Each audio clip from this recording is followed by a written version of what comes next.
If you've got a spare dollar lying around, you could be a homeowner by tomorrow morning. Actually scratch that you could have the keys to your very own mansion. Sounds too good to be true, right? Well, that's because it probably is. Whenever you can pick up $1 million mansion for pennies, there's usually a catch. And you're about to see exactly what we're talking about from party penthouses in New York, with sinister reputations to one of the country's most geographically isolated properties, and even the famous former homes of controversial celebrities strap in for a tour of the mansions you couldn't even pay us to live in. Living in a lakeside rock star mansion with more bedrooms, bathrooms, and amenities than a kid could ever imagine. It sounds like something out of a fairy tale, but what's the good of having such a postcard-worthy house if you've got nobody within hundreds of miles to share it with over here on the windy shores of Lake Superior in Michigan? You'll find Granuloma, a sprawling log cabin that holds the title of the largest of its kind in the country. This thing is seriously huge. It spans close to 2,600 square feet, boasts 23 bedrooms, and comes with a bonus: 4 separate apartments in a bungalow-style outbuilding.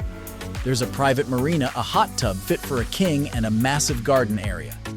It was listed for sale for a whopping $40 million, but even after slashing that price in half, interest has been almost non-existent. So how come the buyers aren't circling like sharks, on the one hand being an historic building?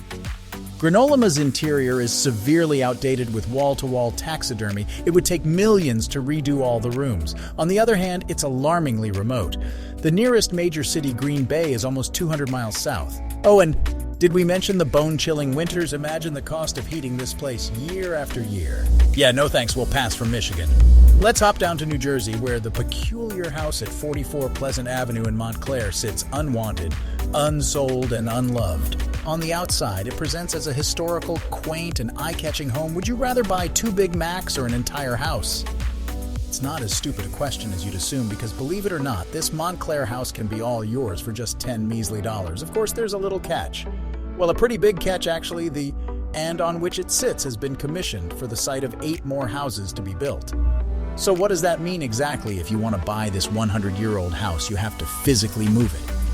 Upheaving foundations, laying new ones, hiring movers, and obtaining council permits to literally drag a house down the road on the back of a truck. The costs add up to be astronomical, not to mention that you'd have to avoid exposure to the toxic lead paint and asbestos embedded within its walls while doing so. Considering that it's historically protected, that's easier said than done. The simple truth is this American estate would cost considerably more to move and restore than it would to buy it in the first place. Seems like a whole lot more effort than it's worth. Wouldn't it be sweet to live in a celebrity house when prospective buyers find out that Brad Pitt or David Beckham or the Queen of England once lived in this house? Holy smokes, that sends the buying price skyrocketing. But if the house in question is 50 cents old, mansion this enormous piece of real estate in Connecticut, then that couldn't be further from reality. 50 Cent purchased the mammoth-sized property from none other than Mike Tyson for $4.1 million back in 2003, since trying to sell it for $18.5 million. The response has been nothing but crickets. But why? What's wrong with it? The house sports 2 stunning pools, 1 indoors and 1 outdoors, plus a hot tub, several game rooms, a recording studio, a pair of basketball courts, and believe it or not, a nightclub. All up there are 52 rooms in this palace, 21 of which are bedrooms. Its unfathomable size is the main reason for its failure to sell. Even the most extravagant billionaires out there don't need a 52-room house. The ongoing heating, electricity, and cleaning costs would be absurd.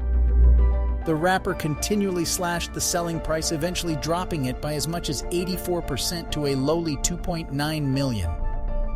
Could you live in a house this big? Seems a little over the top. Don't you think, speaking of over the top, turn your attention to the one-of-a-kind $100 million Neverland Ranch sitting in Santa Barbara County, California. This property is as much of a house as it is an amusement park, with a 50-seat movie theater, a dance studio, barns, a fire station, a Disney-themed railway station, and train, a lagoon-style swimming pool, and a tennis court. The property spans a humongous 700 acres. Yet even though the selling price has been lowered again and again, savvy real estate buyers have stayed away. The attitude stems from one reason and one reason alone: the tainted legacy of its former owner, renowned pop superstar Michael Jackson. The rebranded Sycamore Valley Ranch was last seeking $31 million less than a third of its original asking price of $100. It sat on the market for close to 5 years without so much as a nibble of interest before having its listing removed. Despite its fairy tale facade, the public prefers to steer clear of this controversial landmark as we hurtle from West Coast to East Coast. Have a gander at this luxurious apartment over in the ritzy Upper East Side of Manhattan. It recently belongs to Gianni Angeli, one-time husband to Brigitte Bardot. But he bought it from none other than the legendary fashion designer Roy Halston Freuk. Roy purchased the party pad way back in 1974, so it should come as no surprise that this sleek apartment with its notable wide-open spaces and minimalist design became a non-stop party hub in the 70s, welcoming a long list of well-known personalities. It was listed for sale for $38 million in 2011 and remained unsold for the better part of a decade, even after the price was slashed to $24 million. Those who could afford it simply preferred to buy something that doesn't come with such a controversial, colorful, dramatic reputation, and they'd probably prefer a place that featured hand railings on the stairs. As well as we skip across the pond to the UK, 25 miles outside of London, we'll find this jaw-dropping mega mansion back in 2005 with an asking price of $138 million. This was the most expensive house on the planet, and you're about to see why. With 50,000 square feet of space, it's larger in size than both Buckingham Palace and Hampton Court Palace. To declare this place was fit for a king would be an understatement. Sitting on over 58 acres of land, this enviable residence boasts ready for this 103 separate rooms.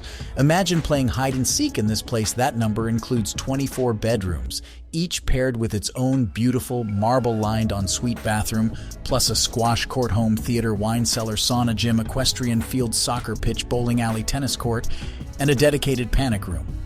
5 stunning swimming pools line the property, and the $6 million marble-heated driveway is worth more than most houses in the country on its own. So why does nobody want to buy it? The bottom line is that it's just too darn expensive. Nobody needs a place this big. You'd pay millions in regular bills and upkeep alone. Out of all the properties we've seen today, which one would you most like to live in? Let us know in the comments, and don't forget to like this video, subscribe. Also, for more captivating videos like this, click on one of the cards currently displayed on your screen. Catch you next time.